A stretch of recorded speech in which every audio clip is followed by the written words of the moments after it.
tell you, it's the beef and the beef and broccoli. It's never as good as the chicken. Hi.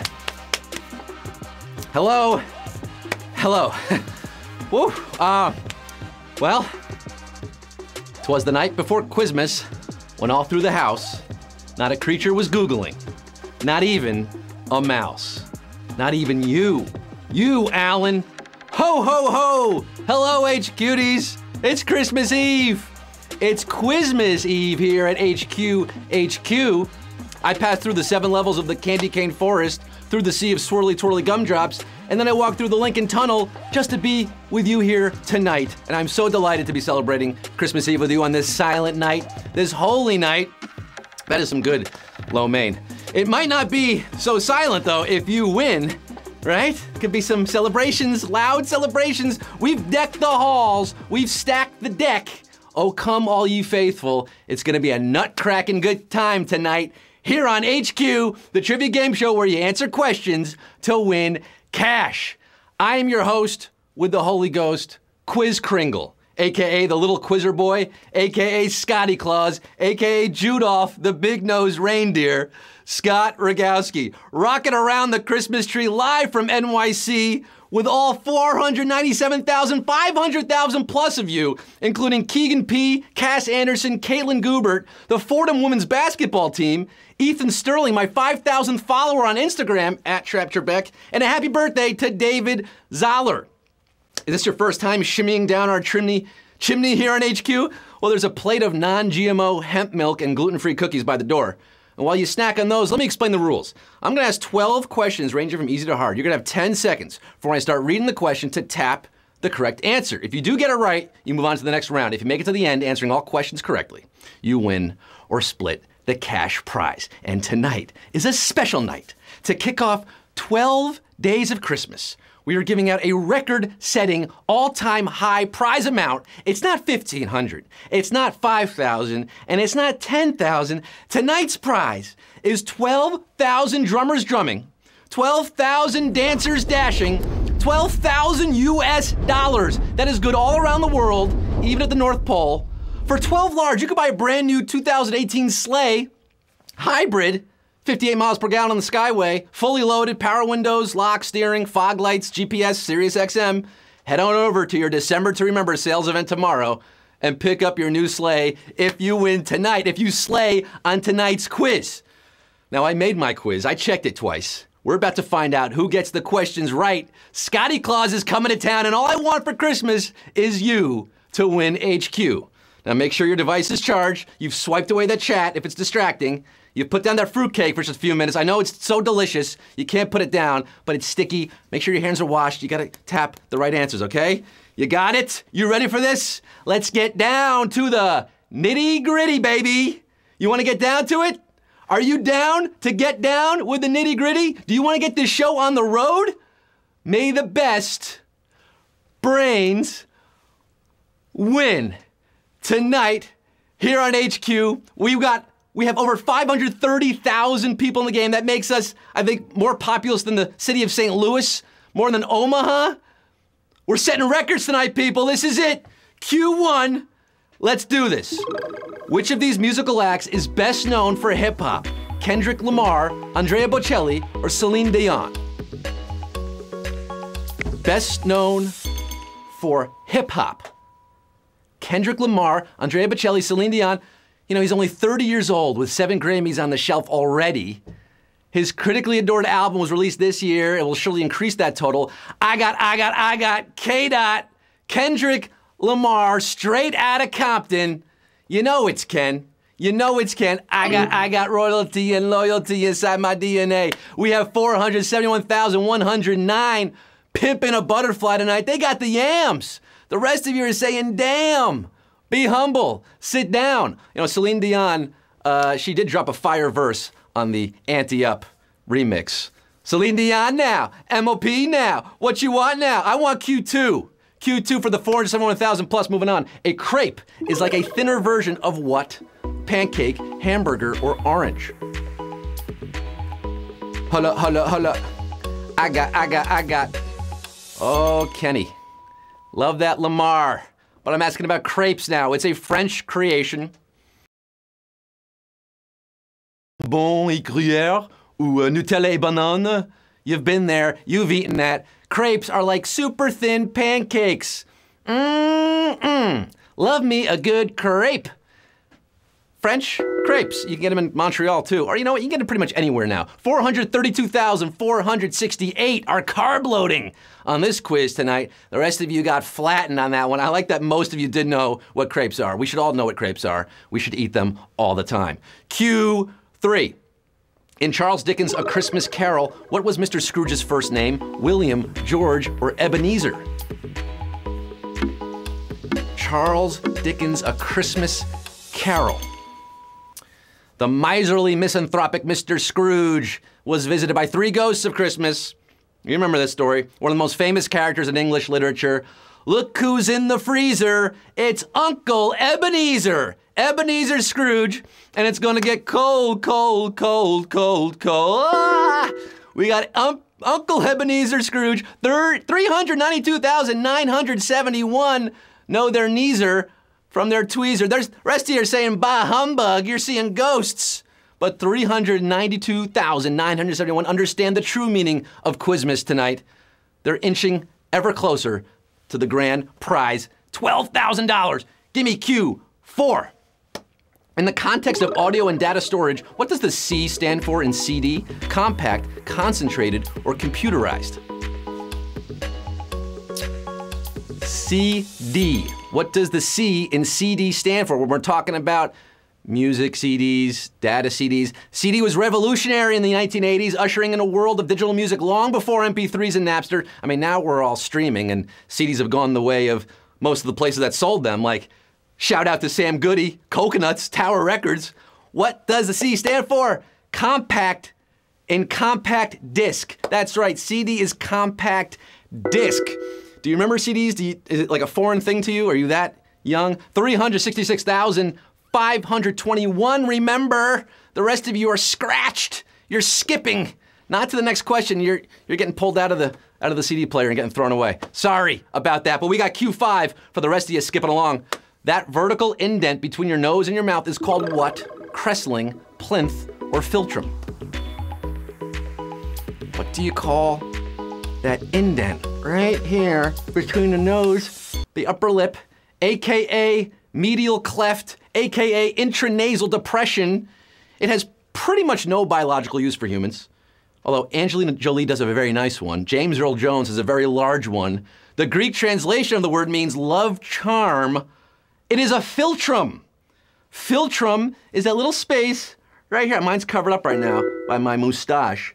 But that's your philtrum, and we have 238,616 HQTs entering the fill zone, but almost 100,000 got curved on that one.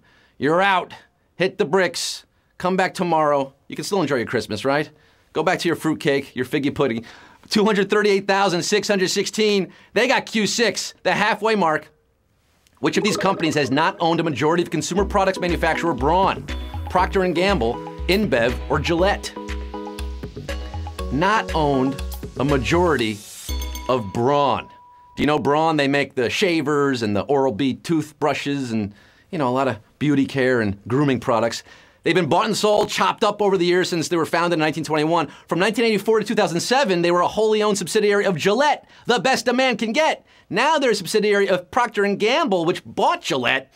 InBev, however, they bought Anheuser-Busch, but they never touched Braun. InBev is your answer because they were never an owner of Braun. InBev do, 141,531. Well, you knew it. You're feeling brawny and brainy. The rest of you got shaved off the quiz tonight here at Q6, but 141,531 are left as we head past the halfway mark to Q7. The logo of which major fashion label features a mythological villain? Giorgio Armani, Versace, or Hermes? Giorgio, Versace, or Hermes? Do you know this one? Do you own any of this? If you win tonight's quiz, you could probably buy a lot of this brand because it's expensive. The villain in question is a woman with snakes coming out her head. Snakes on a brain. Her name? Medusa, the fashion label using her in its logo? Versace, Versace, Versace, Versace, Versace, Versace. Yes, Versace, Versace, not Gucci Gang, Gucci Gang, Gucci Gang. 69,092 are feeling Migos, feeling like Perseus, straight slaying tonight. The rest of you on that one turning to stone, but 69,092 got it right. We are moving on here to Q8 on this evening. Which of these shows includes an element of time travel? Repeat Offender, The Child in Time, or Life on Mars? Repeat Offender, The Child in Time, Life on Mars. Well, it was airing on the BBC from 2006 to 2007. When British detective gets hit by a car, does he go into a coma or does he go back in time? That's the premise of this show. Take a look at the lawman beating up the wrong guy. Oh man, wonder if he'll ever know. He's in the best-selling show. Is there life on Mars? There is life on Mars. If you got this one right, 26,798 of you did. Yes, it was named after the David Bowie song. We did lose 37,000 plus of you on that one, but 26,798. The Spiders from Mars and Ziggy Stardust going straight for the stars here tonight on Q9. Which of these American cities is closest in latitude to Bermuda? Savannah, Georgia, Miami, Florida, or New Orleans, Louisiana? Which of these American cities is closest in latitude to Bermuda? Bermuda, Bahama, come on, pretty mama. Bermuda is 32 degrees north of the equator, and if you extend that latitudinal line west, or I guess west, whichever way west is, I don't know, you're gonna hit the Georgia coast, right around America's most haunted city, Savannah, Georgia. I do declare the answer is Savannah, and 13,311 have Georgia on their mind and money on their mind. The rest of you changing your latitude from happy to sad because you got out here. But 13,311 got Q10 coming their way. Who of these was not a key figure in the Iran-Contra affair? John Poindexter, James Baker, or Manuchar Ghorbanifar? The Iran-Contra affair. This might be way before your time, but if your dad or mom are playing tonight, grandma, grandpa are playing, they're gonna help you with this one. John Poindexter was the national security advisor under Ronald Reagan during this scandal in the 80s. He was convicted of multiple felonies in April 1990, and then of course he got away scot-free, because that's how it happened, he got appealed. But he was involved with the transfer of weapons to Iran. Ghorbanifar was the arms dealer. He was also involved. However, James Baker was in Reagan's administration as chief of staff, but he resigned in 1985 to become the Treasury Secretary. He was not involved, not implicated in the Iran-Contra affair. James Baker is your answer. And ooh, we got a brutal question there, 4,469. Got it right, but we lost almost 10,000 HQs there at Q10. Ouchie wowie.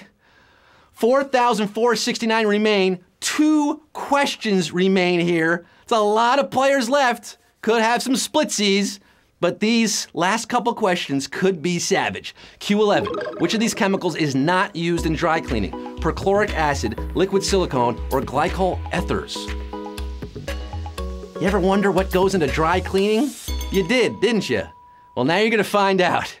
It's not quite so dry. It's not cut and dry either.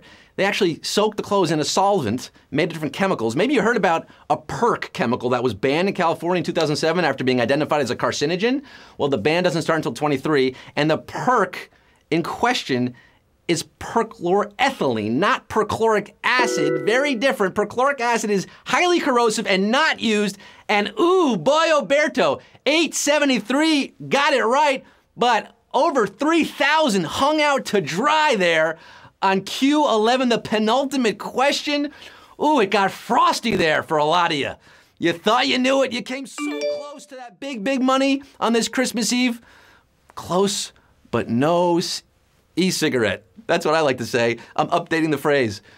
We have one final question, folks, on this Christmas Eve show. We were up over 500,000. We're down to 873 players entering the octagon for the final round. Q12. This is it for all the chestnuts. It all boils down to this 873 players, $12,000 on the line. Who's gonna make bells on bobtails ring? Who's gonna make spirits bright? Who's gonna jingle all the way to the finish? That winner circle, Q12. A member of which of these bands plays drums on Do They Know It's Christmas? Duran Duran, U2, or Genesis? Which band, which drummer from which band plays on Do They Know It's Christmas this year? Let's go back to 1984 when Bob Geldof had the idea to raise money to fight famine and enlisted big music acts for this single, this huge behemoth single. Sold a lot of copies. They did raise a lot of money. They had the voices of Boy George, Paul McCartney, David Bowie, Bono, Sting, and Phil Collins from Genesis. But only one of those performed double duty on the drums, those skins. Who was it? Well, there's no jacket required to give you the answer. It is Phil Collins from Genesis, and we have 339 winners, baby!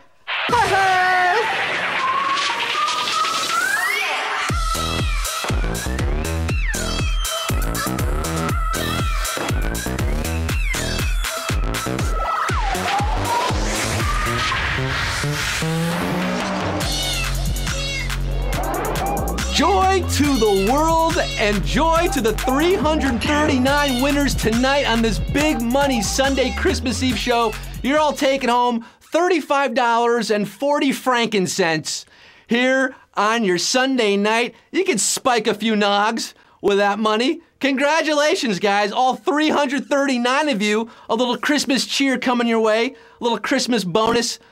Well, if that wasn't the most wonderful quiz of the year, I don't know what is. Well, we might have a couple more tomorrow because that's right. We are back tomorrow with more Christmas Day quizzes for you here at HQ. 3 p.m. Eastern Time. I'm delivering more Quizmas gifts. And just for you, we're also back to our usual 9 p.m. Eastern Time, 6 p.m. Pacific quiz as well. That's right. 2 quizzes on your Christmas Day, 3 p.m. Eastern and 9 p.m. Eastern. You got that? Did you have fun? Are you so stuffed from dinner that you don't even care? Well, come back tomorrow, maybe do some exercise in the morning, open your gifts, enjoy your Christmas Day, and I'll be seeing you tomorrow, guys. Until then, this is Scott signing off saying, I just like to smile. Smiling's my favorite. Merry Christmas to all, and to all a good night. Back to my Chinese food now.